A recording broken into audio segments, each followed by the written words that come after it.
Hello bachcho, let's read the question. The question says which of the following is one of the major components of the plasma membrane of a plant cell? A. Phospholipids, B. Cellulose fibers, C. Collagen fibers, D. Pectin. Question में हमसे बोला है कि plasma membrane of a plant cell का major component इन चारों options में से क्या होगा।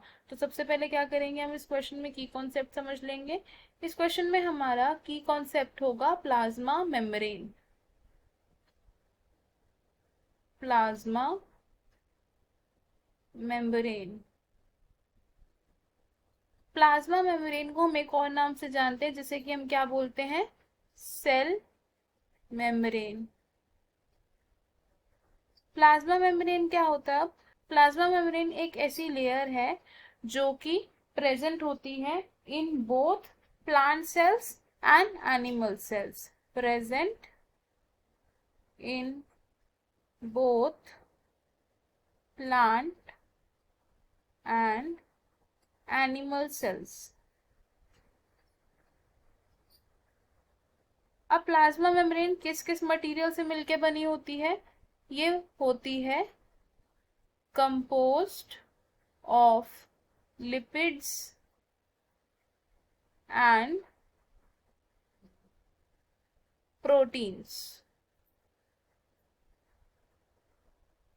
जो प्लाज्मा मेम्ब्रेन है इसमें लिपिड्स किसकी फॉर्म में प्रेजेंट है? In the form of phospholipids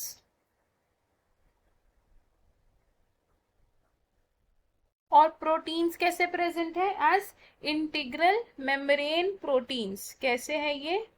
membrane proteins. अब ये जो फॉस्फोलिपिड्स होते हैं ये प्लाज्मा मेम्ब्रेन में कैसे प्रेजेंट होते हैं? ये जो लिपिड का हेड होता है वो कहाँ होता है? Towards the outer side. और जो उनकी टेल होती है वो कहाँ होती है?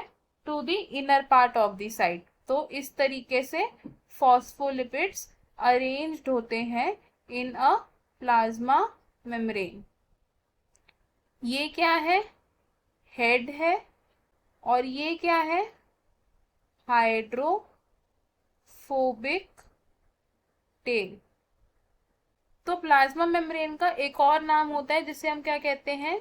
By lipid layer. अब ये जो फॉस्फोलिपिड्स और प्रोटीन्स है ये क्या है? इंटीग्रल पार्ट है या सबसे इंपॉर्टेंट पार्ट है किसका? प्लाज्मा मेम्ब्रेन का। तो हमें हमारे क्वेश्चन का आंसर मिल गया। क्वेश्चन में हमसे क्या पूछा था? मेजर कंपोनेंट क्या है plasma membrane of a plant cell. तो हमारा आंसर क्या होगा इसमें? ऑप्शन है यानी कि फॉस्फोलिपिड्स। हम इसे लिख लेंगे, ऑप्शन ए इज करेक्ट। अब देख लेते हैं कि बाकी ऑप्शंस क्यों इनकरेक्ट है। ऑप्शन बी से सेल्यूलोज फाइबर्स। तो सेल्यूलोज फाइबर्स प्लाज्मा मेम्ब्रेन में प्रेजेंट नहीं होते, ये प्लांट सेल वॉल में प्रेजेंट हो सकते हैं, इस वजह से ये ऑप्शन रॉन्ग हो जाएगा। ऑप्शन सी से collagen fibres. Collagen fibres plant cell में प्रेजेंट नहीं होते, एनिमल सेल्स में प्रेजेंट हो सकते हैं, जिस वजह से ये ऑप्शन भी रॉन्ग हो जाएगा। ऑप्शन डी से pectins.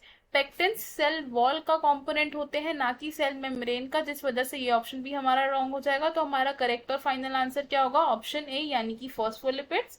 I hope you understood it well. All the best. Thank you.